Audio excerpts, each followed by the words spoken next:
দেখো class 11-এর question বলেছে manganate ও permanganate আয়নের গঠন চতুস্থলিকীয় হয় এর কারণ কি?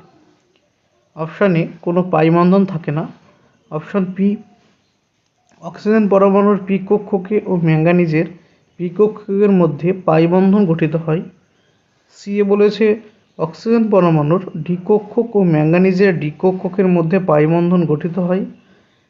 আর অপশান ডিতে বলেছে অক্সিজেন পরমাণুর পি কক্ষক ও ম্যাঙ্গানিজের ডি কক্ষকের মধ্যে পাই বন্ধন গঠিত হয়। এটি ক্লাস 11-এর প্রশ্ন, কেমিস্ট্রির ক্লাস 11-এর ফার্স্ট সেমিস্টারের প্রশ্ন। যারা পারবে তারা উত্তরটি কমেন্টে জানাও, এবং যাদের বুঝতে অসুবিধা আছে আমার ভিডিওর প্লেলিস্টে গিয়ে অর্থাৎ ক্লাস 11-এর সেমিস্টার 1 প্লেলিস্টে গিয়ে দেখে নিও। Thank you.